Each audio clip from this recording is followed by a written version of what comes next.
Well, now, guess what? We're going to talk about the misuse, the regrets, and the stagnation. Guess what? All these three bugs are actually the thing that is affecting a lot of people, and that is because of something called idle money. Another name of idle money is actually a money that we call it uncommitted money. I bet you've ever heard of me talking about this. It's called uncommitted money. Uncommitted money is that money, and I know you have it right now, and you're watching this video and you already have that kind of a money. That money that you have in a bank. Yeah, I ask you, okay, fine. What's the purpose of you having that money in that bank? I'll be like, I'm just saving. Okay, fine. Okay, there's nothing wrong with saving. Okay, why are you saving? I just want to save. I mean, seriously, I mean, we are supposed to save. We're not supposed to eat everything. Yeah, it's true, but why are you doing that? It's because we're not supposed to eat anything. Or do you have like an ultimate goal towards you saving that amount of money? See, I'm just saving, just for the sake in case I get an opportunity. No, see, now that's what we call the idle money. I remember back then when we were growing up, we used to be told like, an idle mind is a devil's workshop or something of sort. I don't know whether you guys have ever sold that idea. Anyway, I know that's a weird example, but the point is this, okay? Now, how does it lead to misuse, the regrets, and stagnation? Have you ever been in a situation whereby you save, you accumulate a certain amount of money, a lump sum, and then all of a sudden something shows up and then you consume the money?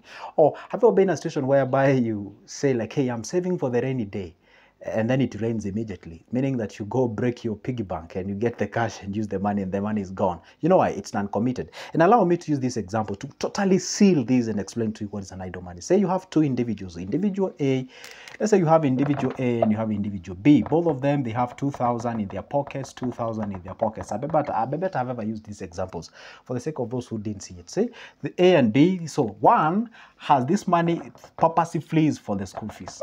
For the school fees, for the kids. For the other one is just a saved money. It's just a saved money. Yeah, it's mine after all. Okay. Now they show up to a place whereby both of them say maybe they show up. Both of them they wanted to buy something like a carpet. All right. Let me just use that example. I know it's a weird one, but let me just use that example. Both of them they really need this thing. Matters to person A and matters to person B. So, moment both of them shows up to a market, then what happens? Who do you think can buy this thing? Obviously, the one who has the money for the school fees. Come on, you can't dare touch that amount of money. That's for the school fees. So, as much as I need the carpet, I ain't gonna buy that carpet because, the money that I have is already committed. That's for example, say this is your rent and you wanna buy a carpet. So, would you pay your landlord or your landlady before actually, or would you buy the carpet before paying your landlord or something or so? See, there is something called the hierarchy of priorities. So when you have that committed cash, no matter when you meet something that you need it, but when you visit your hierarchy of priorities, it's not within that thing that you won't get it as soon as you can, then you're going to go ahead and retain that money. So the person B has the chances of buying this thing, but the person A will be like, yeah, I need it, but I'm going to buy that thing for now because, hey, the money that I have, yeah, I do, but it is committed. Come on, now you get what I'm talking about, right? Then if you did, then go ahead and like the video. Tell me that, hey, I got the point. See, like the video, and also make sure that you subscribe. There is a small button out there, it is in black. It's written subscribe is in black. Hit that magical button and also comment down below. I do believe you have something as well I can learn from, right? Let's get the business. Now, here we are. Now, how does that lead to misuse? Let's go back to our person A and person B. Now, we're going to use these two people, okay? Now, what happens? They need this carpet. True, but it's not an ultimate thing. It's not a do or die. It is not a need. It's a want. You have to differentiate those two things. Just because you need it just because you want it does not mean you need it, and just because you can doesn't mean you should buy it.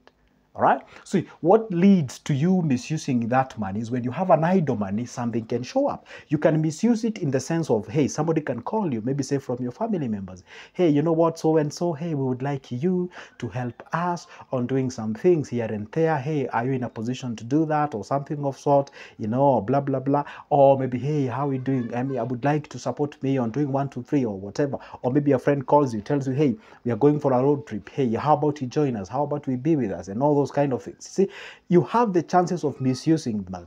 To misuse is simply meaning to see. There's a difference to use and misuse. To misuse is to use it in a, what should I say, in an opposite purpose than the intended one. All right, that's the difference. See, when you use it in a different purpose than the intended one, that's when we say you have misused it. All right. Now, when you use that money have you ever been in a situation whereby you be like, oh, I get it. I bought that shoes, but I don't know. I didn't even actually want to buy that shoes, but I just got myself buying that shoe. I don't even know exactly what I can actually go ahead and do. But you'll be like, this is how you just try yourself or comfort yourself. Whatever, I'm gonna get money again and I'm gonna do the thing. So you brush that off, you sweep it under the carpet, you keep on pushing. So you have misused it. But if you took that money, channel it towards an investment, you say, hey, guess what? This is my investment. I ain't gonna touch this investment, and I'm doing this for the purpose of my future. No matter who calls me, I ain't gonna withdraw that money. That is exactly when we say your money is actually fixed. It's like your money is spoken upon. You say, hey, you money, hey, you 100,000, you're supposed to do this and this and this. And remember one thing, guys, I told you that money is very spiritual. Yeah, I'm not preaching, but I'm telling you the truth. Money is very spiritual. Anything that you see as far as the money is concerned, it's just a physical presentation. It actually happens in the spiritual realm. So if you talk to your money, you communicate to it, you tell it, you talk to it. I'm not saying like you withdraw your money and start speaking to them. You like, the language that the money understands is the budget. Remember what I told you? Anything that is sacred, anything that is spiritual actually has the sacred language that it understands, which is the budget. For the sake of money, they understand the language called budget. So if you just approach your money in a freestyle way, you know, it just money comes in, you just come the way you are, and then we're going to use it the way you are, then that money is not, there are no drawn channels. There are no drawn channels. For example, let's say you flood the water in an open field. If you flood the water and there are no tributaries or channels, then it means the water itself gonna create its own channel. The same case happens to money. Money shows up to your place. There's no those tributaries. There are no those channels. That's where the money can follow. Then the money creates its own channel, and the channel can be taking alcohol, can be gambling, can be helping people in uncontrolled way, being excessive kind, being all those kind of things. And by the time you realize, it has actually created a very big tributary to a point of, you can call even kennel, and to a point whereby you don't even have of it.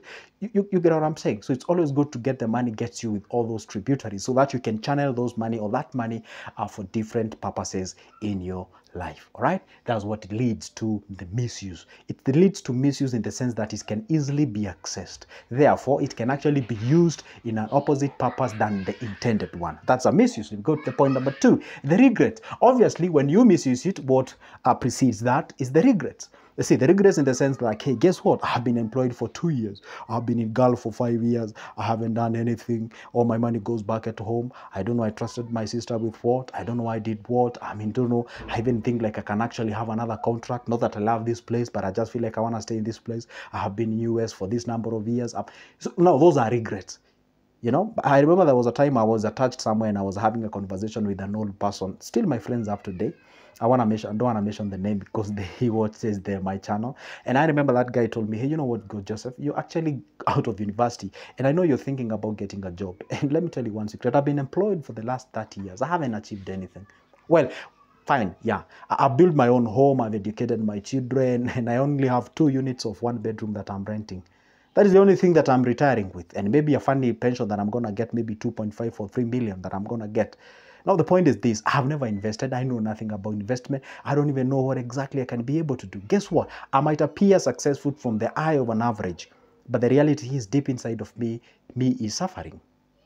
You get what I'm saying? So the point is this. Now, see, if you function in a life whereby, especially if you're employed, see, each and every month you'll be like, hey, even if I squander this money that I've earned or this I've been paid, the next month by default I'll get the payment.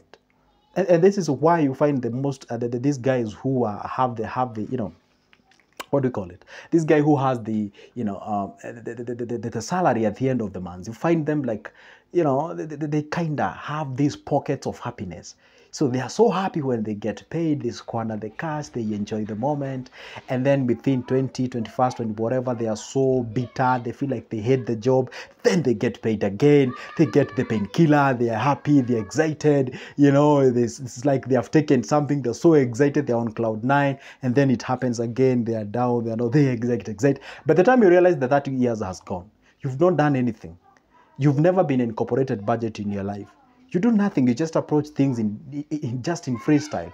The way you consume money, the way you handle money, the way you invest money. Did I even say you invest? Because you find these people, when you have idle money, you're not even investing. You're just a free individual who are approaching money in a kind of weird way. So the point should be, at all the occasion, make sure that you do not get yourself in a point whereby you're regretting because you did not use the appropriate route, the appropriate ways on how to handle your money. At all the occasion, avoid having the idea of it. Now, let's go to the point number last. That is the point number 3, stagnation. Now, this stagnation is where you find people are not developing, people are not progressing, people are not moving from one level to the other.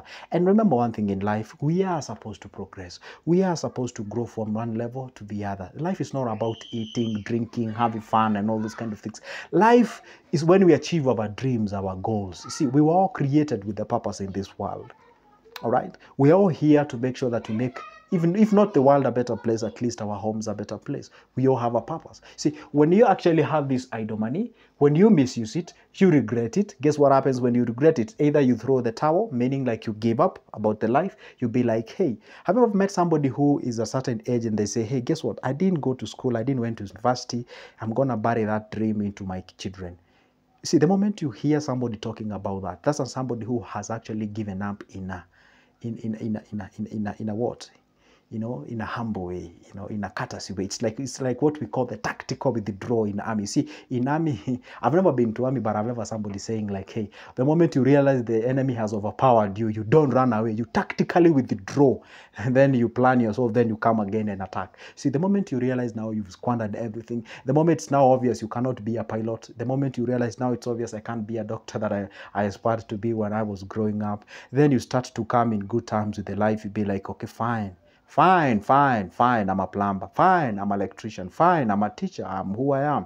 This is who I am. This is the amount of money that I'm earning in a month. But now the problem is I have not been doing something good. I have not been budgeting. That's why I'm stagnating. Yeah. You see, progression is not only bringing, and I don't know who told Africans that progression is only bringing up the kids. You see, kids have their own lives.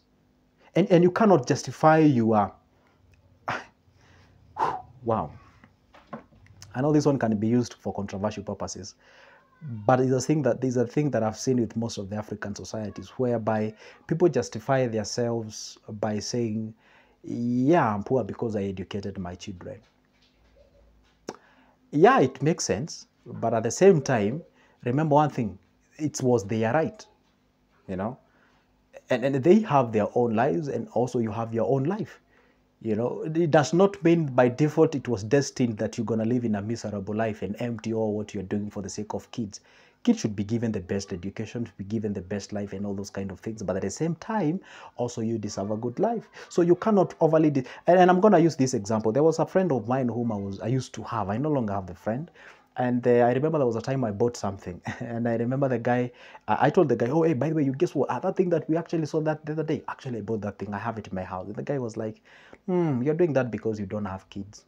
And I was like, come on, are you telling me that there are people who have more kids than you and they have more than you? Are you justifying the sense that by virtue of you having kids, you can't achieve that? You see, that's somebody who is actually justifying where they are. And the moment you justify where you are, you are trying to, you know, serenade, or you're trying to, you know, sort of appreciate the comfort that you're having. You don't want to disturb your comfort. You know, that's not the way you argue. That's not the way you approach life and all those kind of things. Anyway, the point of this is this. At all the time, make sure that you understand. Idle money can lead to all this stagnation, fake justification, and all those kind of things. Just for the sake of you having a better life in future, go ahead and invest that money. Go ahead and invest by yourself. Go ahead and take an action in terms of the investment. Go ahead and take a decision. Channel that money. Have a budget that is working so that you can do something for the sake of your life. I promise you I'm going to be here by God's grace. I'm going to be uploading a video each and every day. So if you're first time watching me, or been watching me, and you're those kind of guys who watch my videos without subscribing, you can see here. Make sure that you hit that subscription button, like the video, and also comment down below so that we can be able to learn from each other. For now, it's a goodbye, but don't forget, my number is always on the description of this specific video. Get that number, give me a call or text me. Let's talk about investment. For my service is quite affordable for just a cup of coffee's price. For now, it's a goodbye and see you in the next one.